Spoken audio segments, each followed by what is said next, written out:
This tutorial will show you how to subscribe to a library intranet RSS feed through Feedreader, an open source RSS tool. RSS, which stands for Really Simple Syndication, is a tool for websites to push recently updated content to the end user instead of relying on the user to navigate to the website itself. Subscribing to intranet RSS feeds will keep you up to date on library news, as well as cut down on unnecessary email traffic sent to the AU library mailing list. In order to download a copy of Feedreader, navigate to feedreader.com/download and click on the Download Installer package. It'll download an exe file to your computer, which you can run and install just like any other program. It's okay to use the defaults. We can change some of the settings later on. After Feedreader is installed, navigate to the library intranet main site and click on the RSS feeds link on the left. Here you'll see a list of all the feeds. The top 5 are required for all library faculty and staff to subscribe to. You can subscribe to them individually or through the feed at the top, which aggregates all the required feeds into one. Below the line you see the optional feeds, and you can subscribe to as many or as few of those as you'd like. In order to subscribe to the feed, right-click on the link and choose Copy Shortcut.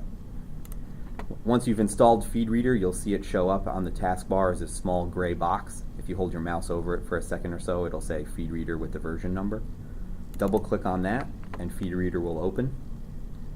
Click on the New button, and then click New Feed, and it will automatically paste the feed location into the feed bar.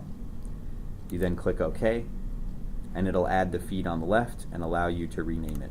This box here that pops up will show up anytime new items show up in the feed. And you can close that if you'd like with the X button. On the right hand side at the top, you'll see all of the subject lines of all the feed entries, and when you click on an entry, it'll load in the bottom box here.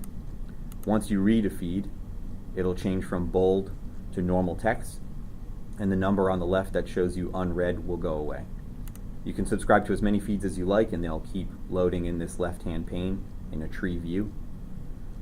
To change some of the options of Feedreader, you can go to Tools, Options, and you can change things like whether it runs on startup, whether it acts as your default reader, whether when you click on the Close button it minimizes to the tray or closes completely.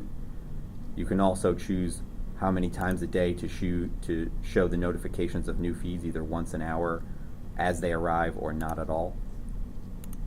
To change the feed options themselves, you can go to File, Manage Feeds, click on the feed name, and then you have the option to change the update frequency from anywhere as little as 1 minute up to 7 days, or manual update.